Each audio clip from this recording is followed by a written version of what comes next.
بسم اللہ الرحمن الرحیم۔ الحمد للہ علی نعمت الاسلام والصلاة والسلام علی خیر الانام۔ قال اللہ تبارک و تعالی بعد اعوذ باللہ السمیع العلیم من الشیطان الرجیم بسم اللہ الرحمن الرحیم یا ایہا الذین آمنوا لا تقدموا بین یدی اللہ ورسولہ۔ معزز خواتین و حضرات، معاشرے کے دکھتے ہوئے مسائل میں سے ایک یہ بھی ہے کہ کسی کی فوتگی پر اس کو ایصال ثواب کیسے کیا جائے، اور یہ قل، یہ ساتہ، یہ دسواں، یہ 40واں، یہ برسی، یہ قرآن خوانی، ان کا شریعت میں کیا مرتبہ اور مقام ہے۔ جہاں تک تو ایصال ثواب کا تعلق ہے، اس حوالے سے ہماری تفصیلی ویڈیو چینل پر موجود ہے، جس کا لنک آپ اس وقت دیکھ سکتے ہیں۔ باقی جو رسومات ہیں ان کے حوالے سے میں کچھ باتیں نقطوں کی شکل میں آپ کی خدمت میں رکھنا چاہوں گا۔ سب سے پہلی بات تو یہ کہ دین ہمیں قرآن و حدیث سے ملے گا، اور دین 4 چیزوں کا مجموعہ ہے: عقیدہ، عبادات، معاملات اور اخلاقیات۔ ان میں سے ہر ایک کے اپنے اپنے اصول ہیں، اور آپ دنیا جہان کا کوئی بھی سوال کریں گے وہ ان 4 میں سے کسی ایک کے ساتھ ضرور تعلق رکھے گا۔ اب اس سوال کا تعلق بنیادی طور پر عبادات کے ساتھ ہے، اور عبادت کا بنیادی اصول میں آپ کو سمجھا دوں کہ کوئی عبادت ہم اس وقت تک نہیں کر سکتے جب تک اس کا واضح ثبوت ہمیں قرآن کی آیات مبارکات یا آقا علیہ الصلوۃ والسلام کی احادیث مبارکہ سے نہیں مل جاتا۔ بہت ساری مثالیں ہیں، لیکن 2-3 مثالوں سے آپ کو سمجھ آ جائے گی۔ ایک دن میں 5 نمازیں فرض ہیں، ہم اگر کہیں کہ 6 نمازیں فرض ہیں تو یہ حرام ہو جائے گا۔ رمضان کے روزے 29 یا 30 ہیں، ایک بندہ کہتا ہے جی میں تو آئندہ سال 35 روزے فرض رکھوں گا، یقینی طور پر یہ حرام ہوگا۔ بیت اللہ کا طواف 7 چکر ہیں، 2 نفل ہیں مقام ابراہیم پر۔ ایک آدمی کہتا ہے جی میں تو 9 چکر لگاؤں گا اور 2 کی بجائے 6 نفل پڑھوں گا، یقیناً یہ اس کے لیے جائز نہیں ہوگا۔ بالکل اسی طریقے سے حج 9 ذی الحجہ سے شروع ہوتا ہے اور چلتا ہے 12 یا 13 ذی الحجہ تک۔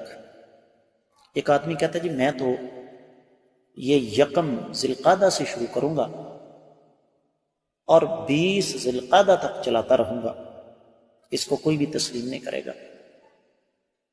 تو اس کا مطلب یہ ہوا کہ عبادات توقیفیہ ہیں، عبادات میں کوئی شخص اپنی مرضی نہیں کر سکتا۔ اب سوال یہ ہے کہ امام الانبیاء محمد رسول اللہ صلی اللہ علیہ وآلہ وسلم کی زندگی ہمارے لیے بہترین نمونہ ہے۔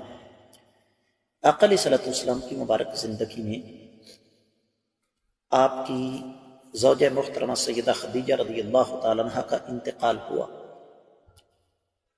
اور یہ آقا علیہ الصلوۃ والسلام کی زندگی میں اتنا بڑا صدمہ تھا کہ آپ کبھی اسے فراموش نہیں کر سکے۔ پھر آپ کی صاحبزادیاں سیدہ زینب، سیدہ رقیہ، سیدہ ام کلثوم آقا علیہ السلام کی مبارک زندگی میں فوت ہوئیں، لیکن آقا علیہ الصلوۃ والسلام نے یہ رسومات سر انجام نہیں دی۔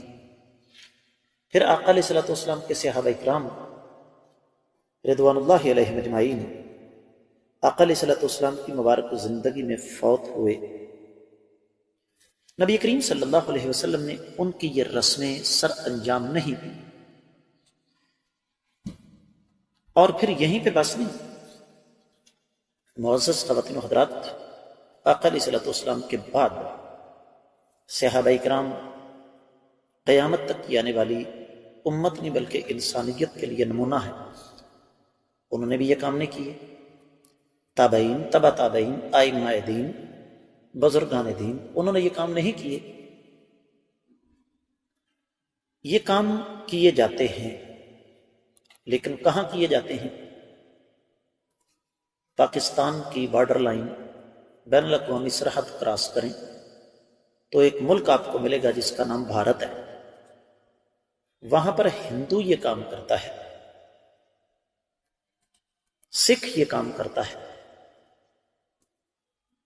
اور بالکل اسی طریقے سے یہ کام کیے جاتے ہیں کہ باقاعدہ طور پر زرق برق لباس میں ملبوس بناؤ سنگار کر کے خواتین و حضرات تشریف لاتے ہیں. کھلا کھانا پکتا ہے، اور آپ خود اندازہ کیجئے کہ کائنات کے امام صلی اللہ علیہ وسلم کا فرمان تو یہ ہے کہ اگر کوئی فوت ہو جائے تو اس کے گھر والوں کو تسلی اور تشفی دینی چاہیے. اور ہم نے راستہ دوسرا اختیار کیا کہ فوت ہو جانے والوں کے ورثاء کا بوجھ کم کرنے کی بجائے الٹا ان کا جینا حرام کر دیا. اور پھر آپ یہ دیکھیں کہ دنیا کا کوئی شخص بھی ان کو عبادات یا بیعت اجر و ثواب نہیں مانے گا. وجہ یہ ہے کہ ان کے ساتھ رسم کا لفظ لکھا ہوتا ہے، رسم کل، رسم دسواں، رسم 40واں. اب چونکہ انسان، خاص طور پر پاکستانی انسان اور پاکستانی مسلمان، اکثریت کا اصول یہ ہے کہ ہم تو مانتے ہی نہیں بھائی. جب انسان ایک غلط راستے پر چلتا ہے تو اس کے لیے دلائل پر گھڑ لیتا ہے.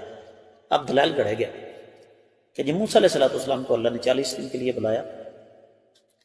انسان جب پیدا ہوتا ہے تو اس کی والدہ 40 دن کا چلہ کاٹتی ہے، اور اس طرح کے بہت سارے ڈھکوسلے ایجاد کر لیے گئے جن کو انسانی عقل ماننے کے لیے تیار نہیں کہ ان کا تعلق 40ویں کے ساتھ کیا ہے.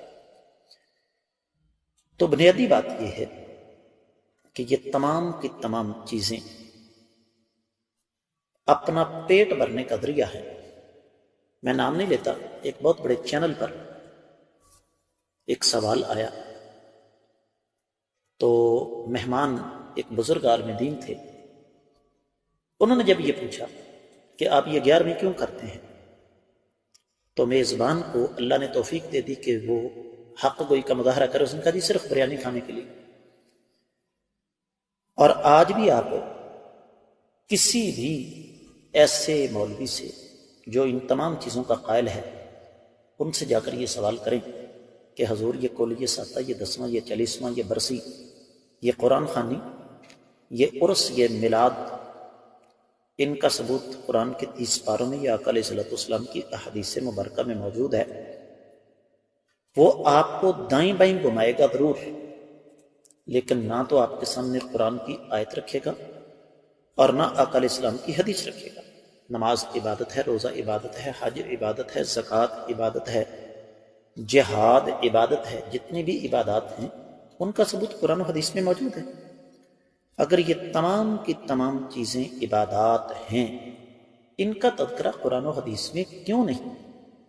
رہا یہ مسئلہ ایک ڈکوسلا، اور یہ آپ کا ذکر بھی تو قرآن میں موجود نہیں، پھر آپ بھی نہ ہو. اللہ کے بندو یہ دلیل نہیں، میرا یا آپ کا وجود عبادت نہیں ہے. مولوی آج ان چیزوں کو عبادت نہ کہے، لوگ اس کو کسی قیمت پر بھی ان رسموں کے لیے بلائیں گے نہیں. پھر آپ دیکھیں جو عبادت ہوتی ہے وہ تبدیل نہیں ہو سکتی. بڑی قیمتی بات آپ کو سمجھانے لگا ہوں اسی حوالے سے.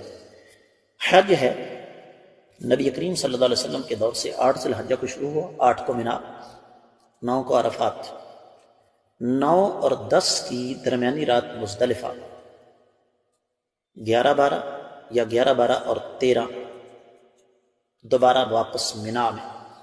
10 تاریخ کے 4 کام، اور 10 تاریخ کو سب سے پہلا کام جمرات کو، جمرے کو کینکر مارنا، بڑے جمرے کو. اور وہ بھی سورج ڈلنے سے پہلے، پہلے طلوع ہونے کے بعد۔ 11 12 یا 11 12 اور 13 کو تینوں کو مارنے ہیں، اور سورج ڈلنے سے لے کر غروب ہونے کے بعد کوئی تبدیلی نہیں۔ طواف ہے، بیت اللہ کو الٹے ہاتھ پہ رکھ کے آپ نے 7 چکر لگانے ہیں، 1500 سال سے ویسے ہی چلا آ رہا ہے۔ روزہ طلوع فجر سے لے کر غروب آفتاب تک آقا علیہ السلام کے دور میں بھی تھا، آج بھی ویسے ہی چلا آ رہا ہے۔ نمازیں 5 ہیں اور ہر رکعت میں 2 سجدے ہیں، ان رکعتوں کی تعداد متعین ہے، ان میں نہ کوئی تبدیلی آئینہ قیامت تک آ سکے گی۔ یہ رسومات ہیں جن کے اندر تبدیلیاں آ گئی۔ مثال کے طور پر ہم نے اپنے بچپن میں دیکھا کسی کے فوت ہونے کے بعد تیسرے دن قل یا تیجا، 7ویں دن 7 اور 10ویں دن 10واں ہوتا تھا، اور پھر 40واں ہوتا تھا۔